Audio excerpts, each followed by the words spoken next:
नमस्कार. बोल व्हिडिओमध्ये आपल्या सर्वांचं स्वागत. केरळ हे राज्य आता केरळम म्हणून ओळखलं जाणार आहे. या केरळचं निवडणूक किंवा केरळमधील निवडणूक ही जरा एक इंटरेस्टिंग टर्न येते. तिथे त्या निवडणुकीला एक वेगळेच रंग यायला लागलेले आहेत आणि ते रंग म्हणजे परस्पर भूमिका बदलण्याचे आहे. केरळमध्ये LDF म्हणजे डाव्यांची आघाडी ही एक ताकदवान आघाडी आहे, जी गेल्या 2 निवडणुकात जिंकलेली आहे. खरं म्हणजे केरळची परंपरा अशी होती, की दर निवडणुकीमध्ये नवीन पक्ष सत्तेवर यायचा. आलटून-पालटून सत्ता. काँग्रेस, डावे, डावे, काँग्रेस असं चालायचं. मात्र मागच्या निवडणुकीत डाव्यांनी पुन्हा एकदा सत्ता मिळवली, पुन्हा सत्तेत आले आणि काँग्रेसचा पराभव केला. यावेळी मात्र काँग्रेस मोठ्या द्वेषाने त्या निवडणुकीत उतरली आहे. याचं एक कारण म्हणजे प्रियांका गांधी या तिथल्या खासदार झालेल्या आहेत आणि राहुल गांधी मागच्या वेळी वायनाडमधनं खासदार होते. आणि काँग्रेसची जी आत्ता कोटरी आहे किंवा जे दरबारी राजकारण काँग्रेसमध्ये चालतं, त्यातले वेणुगोपाल हे जे एक प्रमुख पात्र आहे, ते पण केरळचे आहेत. तर केरळमध्ये डावी आघाडी, उजवी आघाडी आणि आता हळूहळू केरळमध्ये प्रवेश करत असलेला भाजप. उजवी आघाडी म्हणणं थोडं चुकीचं आहे, काँग्रेस आघाडी असं आपण म्हणू. तर डावी आघाडी, काँग्रेस आघाडी आणि भाजप अशी तिरंगी लढत आहे. या तिरंगी लढतीत भाजपला फार स्थान आहे असं नाही, पण डावी आघाडी आणि काँग्रेसची आघाडी यांच्यामध्ये ज्या पद्धतीचे आरोप प्रत्यारोप चाललेले आहेत ते खूप इंटरेस्टिंग आहे. भारतातले डावे पक्ष ज्यांचा केरळ आणि पश्चिम बंगाल हा पहिल्यापासून एक गड मानला जायचा, हे डावे पक्ष हे राष्ट्रीय स्वयंसेवक संघाचा परिवार, ज्याचा भाजप एक भाग आहे, याचा प्रखर विरोधक पहिल्यापासून. म्हणजे आताही तुम्ही जर का 2014 पासून भारतीय जनता पक्षाच्या नेत्यांची किंवा संघ परिवाराची वक्तव्य बघाल, तर काँग्रेसपेक्षा जास्त टीका ही डाव्यांवर होती. कारण डाव्यांनी एक आयडिओलॉजिकल वेगळा दृष्टिकोन भारतात रुजवायचा गेली शतकभर प्रयत्न केला आणि जसे संघाची 100 वर्ष आता होत आहेत, तसंच कम्युनिस्ट पक्षाची 100 वर्ष झालेली आहेत. तर एक तो कम्युनिस्ट दृष्टिकोन जो संघ परिवाराला की कायम आपल्या विरोधातला वाटतो आणि एका बाजूला संघ परिवाराचा दृष्टिकोन जो कम्युनिस्टांना किंवा डाव्या सगळ्या पक्षांना हा आपल्या विरोधात वाटतो. जगाकडे बघण्याची या दोघांची दृष्टीच वेगळी आहे किंवा समाजाकडे बघण्याची. कम्युनिस्ट पक्षाला वेगळ्या पद्धतीने भारत घडवायचं आहे, ज्याची जवळीक नेहरूंशी जास्त होती किंवा नेहरूंच्या काळात जे धोरण होतं त्याच्यावर डाव्यांचा प्रभाव होता. इंदिरा गांधींच्या काळात होता, राजीव गांधींच्या काळात होता, नरसिंह रावांच्या काळात तो थोडा कमी झाला, मनमोहन सिंगांच्या पहिल्या काळात तो पुन्हा कमी झाला, परंतु 2009 नंतर पुन्हा एकदा सोनिया गांधींच्यावर डाव्यांचा प्रभाव पडला आणि काही जणांचं म्हणणं असं त्यामुळेच 2014 मध्ये काँग्रेसचा पराभव झाला. याच्या तपशिलात आत्ता जाण्याची गरज नाही, पण सांगायचा मुद्दा की डाव्यांचा या पद्धतीने एक बौद्धिक सांस्कृतिक असा प्रभाव या देशावर कायम राहिलेला आहे आणि आता त्याला आव्हान देणारा उजवा प्रवाह हा भारतीय जनता पक्ष, राष्ट्रीय स्वयंसेवक संघ किंवा यांचा परिवार यातनं आलेला आहे आणि त्यांना सत्ताही सातत्याने मिळू लागलेली आहे 2014 नंतर. तर डावे हे पक्के परिवाराच्या विरोधात किंवा परिवाराच्या दृष्टिकोनाच्या विरोधात असं समजलं जातं, परंतु केरळमध्ये चित्र मात्र जरासं वेगळंच दिसतंय.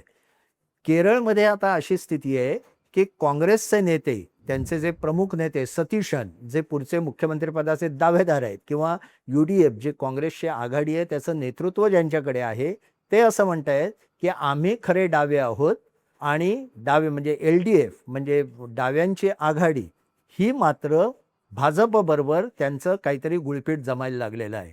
म्हणजे डावे उजवे होत आहेत आणि आम्ही डावे आहोत असं काँग्रेस म्हणायला लागली आहे आणि विरुद्ध बाजूला डाव्यांची पण गंमत आहे. डाव्यांचे जे सरचिटणीस आहे म्हणजे कम्युनिस्ट पक्ष मार्क्सिस्ट CPMचे सरचिटणीस बेबी, त्यांनी असं म्हटलेलं आहे की सबरीमल हे तिथलं जे अय्यप्पाचं मंदिर आहे त्याच्यावरनं वाद झाला, त्याच्याबाबत ते असं म्हणालेले आहेत की आमचं पक्षाची भूमिका किंवा धोरण काहीही असलं तरी ते धोरण किंवा ती भूमिका समाजावर लादता येत नाही. परंपरेचा आम्हाला विचार करावा लागतो किंवा आदर करावा लागतो. आता ही भाषा खरं म्हणाल तर ही भाजपची भाषा आहे. कारण अय्यप्पा मंदिराचा प्रश्न असा आहे की तिथे महिलांना प्रवेश नसतो. अनेक शतकानुशतकं ती परंपरा चालत आलेली आहे. काही हजार वर्षसुद्धा म्हणता येतील, की महिलांना त्या देवळात प्रवेश नाही, कारण अय्यप्पा हा ब्रह्मचारी आहे असं मानलं जातं. परंतु सुप्रीम कोर्टाने निर्णय दिला, की महिलांना प्रवेश दिला पाहिजे. आता त्या निर्णयाचा सुप्रीम कोर्ट पण रिव्ह्यू करतंय, पुनर्विचार करतंय. त्याच्यानंतर तो निर्णय अंमलात आणायला डाव्यांनी सुरुवात केली किंवा डाव्या सरकारने सुरुवात केली तिथल्या. त्याला प्रचंड विरोध व्हायला लागला आणि तो इश्यू भारतीय जनता पक्षाने उचलला. यातून तो जो एक तिथे काय म्हणू एक मोमेंटम आलं त्याला, एक जो जोर आला त्या सगळ्या प्रकाराला, त्यातून LDFच्या म्हणजे डाव्या आघाडीच्या असं लक्षात आलं, की हिंदू आपल्यापासून दुरावत आहेत की काय. आता केरळमध्ये अशी स्थिती आहे, की मुस्लिम आणि ख्रिश्चन यांची एकत्रित मतसंख्या ही 47% जाते आणि हिंदू 52% आहे. त्यामुळे हिंदूंचं कन्सोलिडेशन एका बाजूला ठेवून जास्तीत जास्त मुस्लिम आणि ख्रिश्चन मतं आपल्याकडे घ्यायची असे डावपेच सगळे पक्ष आखतात, भाजप सोडून. म्हणजे काँग्रेस आघाडी पण ते करते, डावी आघाडी पण ते करते. डाव्या आघाडीच्या हे लक्षात आल्यावर डाव्या आघाडीने हळूहळू आपली प्रचाराची दिशा बदलली.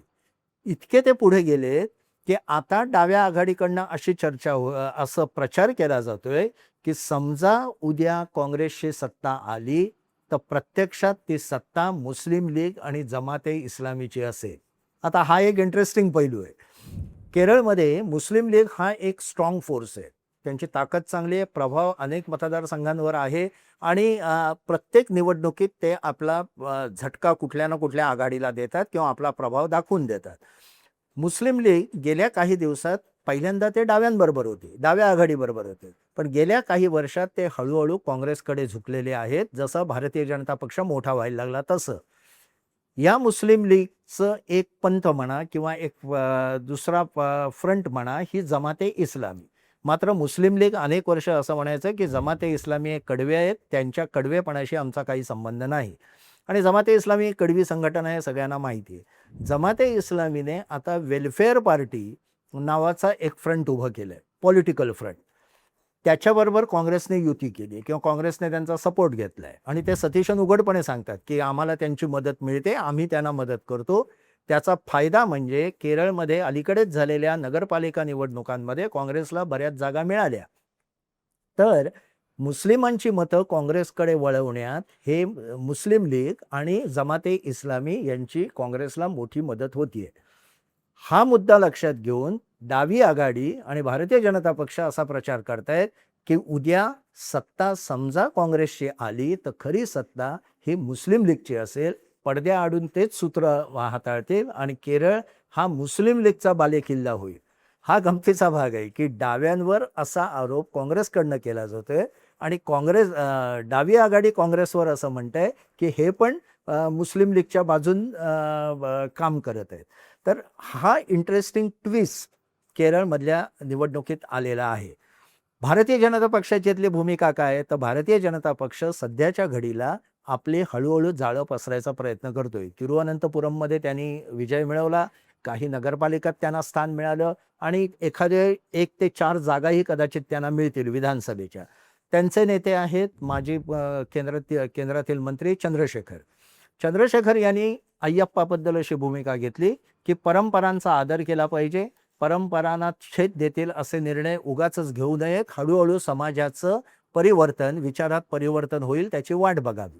एक्झॅक्टली अशीच भूमिका आता बेबी घेत आहेत. म्हणजे CPMचे सरचिटणीस बेबी म्हणतायत, की आमची सुद्धा भूमिका अशीच आहे. अय्यप्पाबाबत आमचा पक्षाची भूमिका म्हणजे डाव्यांची धोरणं ही समाजावर लादता येणार नाही.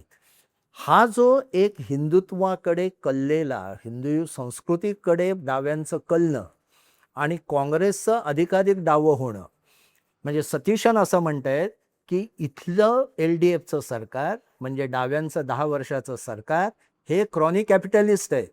हे मूळ भांडवलदारांनाच मदत करतायत आणि आम्ही मात्र खरे डावे आहोत. म्हणजे कसे, तर आम्ही नेहरूंच्या विचारांवर श्रद्धा ठेवणारे आहोत, आम्ही प्रोग्रेसिव्ह आहोत, आम्ही सेक्युलर आहोत आणि आम्ही मिश्र अर्थव्यवस्थेच्या दिशेने जाणारे आहोत.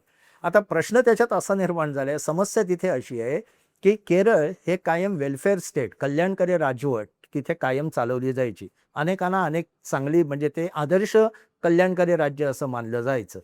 हे जरी खरं असलं तरी त्याचा ताण तिथल्या तिजोरीवर पडत होता आणि आता कल्याणकारी राजवट किती काळ चालवता येईल असा प्रश्न हा डाव्या आघाडीला पडतोय, काँग्रेसलाही पडतोय आणि भारतीय जनता पक्षालाही पडतोय.